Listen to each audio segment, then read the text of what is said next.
Hi, and welcome back to the Inside of My Head, where in this video we're looking at Love, Death and Robots Season 2.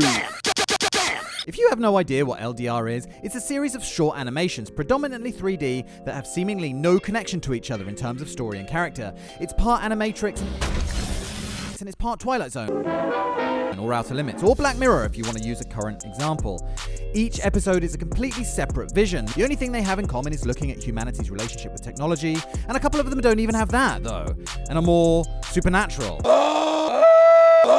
Season 1 had many highlights. My personal favourites being Suits, where a bunch of farmers have to fight off an alien invasion using their farm machinery. Beyond the Aquila Rift, where a miscalculation in light jump coordinates brings this guy back together with his beautiful ex, but then he finds out that it's all a delusion, and that his beautiful ex is actually this disgusting spider creature.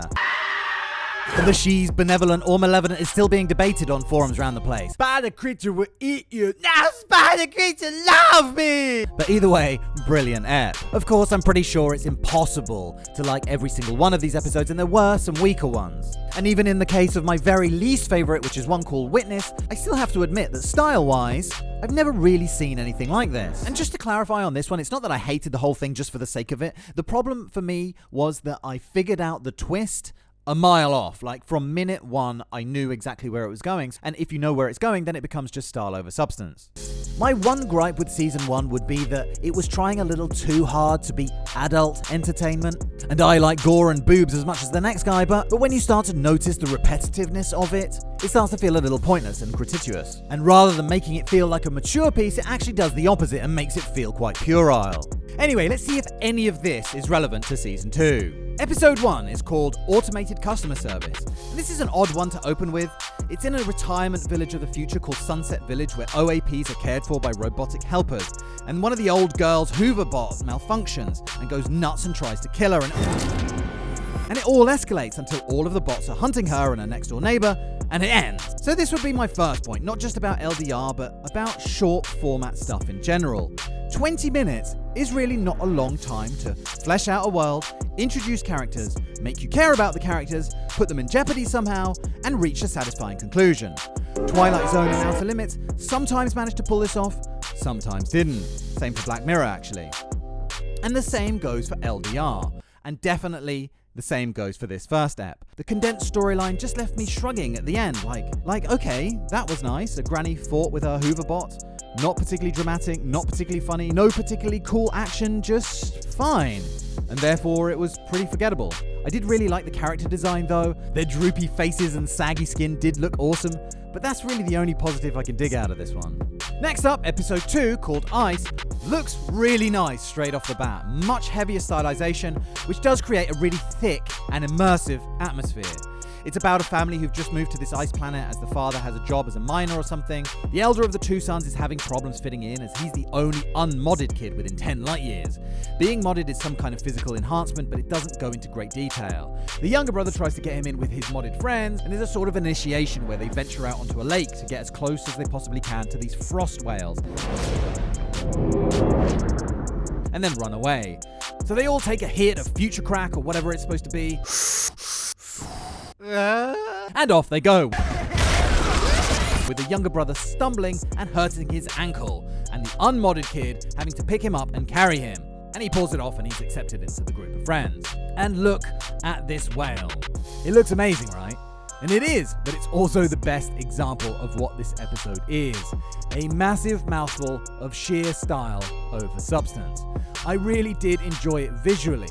The story was just too weak to make it memorable in any other way. And you really feel how weak that one was when episode 3 comes along, called Pop Squad. Now this is a brilliant ep, set in a future where people can live forever in a utopia high above the clouds, but to do that they have to sacrifice the right to have kids. Breeders live in a dystopia on the ground, and anyone having unlicensed offspring are hunted down by a Gestapo of sorts, where this guy, he finds and executes the kids. At the end of every shift, he goes back to his high-rise utopia and his beautiful wife, but his conscience starts to play on his mind. And when his next case comes up, he sees how when you have kids, you can re-experience youth from another point of view, and decides to let this kid and her mother go.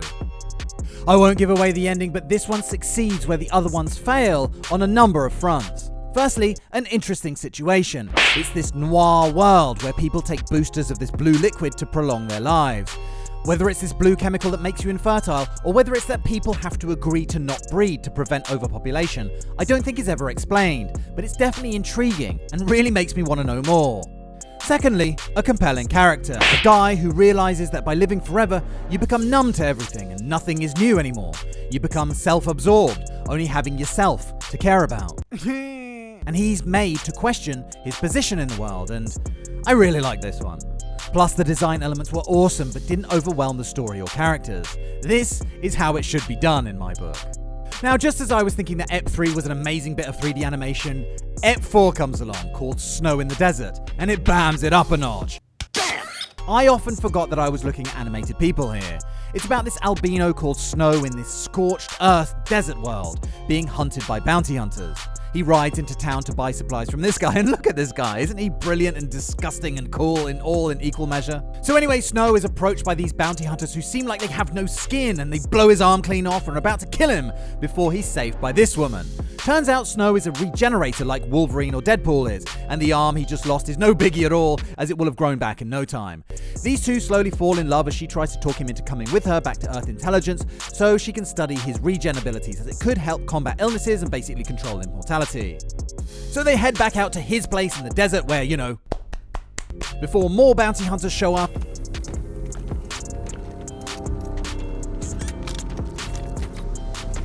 and the girl gets shot in the firefight, which reveals that she's actually a cyborg, a mixture of robot and human parts, and that's kind of where it ends with the two characters who have been struggling with their immortality, by which I mean falling in love with people who get old and die, which must be pretty painful if, you have normally functioning emotions, finding a counterpart to spend the future with. Oh, it is a little bit of an unbalanced ending though, like you feel like the episode is dealing with all these big themes, like this guy essentially has the secret to immortality, and surely all the different factions in this universe are going to be squabbling over it, right? But no, the episode can't be bothered tying up all those loose ends, but at least he gets a girlfriend. But perhaps more importantly, the universe they create here is awesome, full of little details that open up little doors in your imagination, which wouldn't happen if they were fully explained. Like these containers, for example, which confine people and hold them in the full sun to presumably slowly cook as a punishment. I guess it's also a way of signaling that this world has descended to a level of brutality that's just going unchecked. Maybe because this place is so remote that there's no authorities around, or maybe just no one cares. I love these bird creatures whose hardened wings kind of come together to form like a shell, like a stone-like barrier to the searing sun. And what is this huge skeleton? Are we even on Earth here? Don't know, but I really like this one. Maybe not as much as Ep 3, but it was pretty good. So after a kind of a stuttering start, this is getting pretty good, but you know what? We're 4 eps down and at the halfway point. So I've blabbered on far too much already, so I'm going to stop here and put this video out as part 1. Please expect part 2 in a couple of days. And in the meantime, thanks very much for watching and cheerio, bye!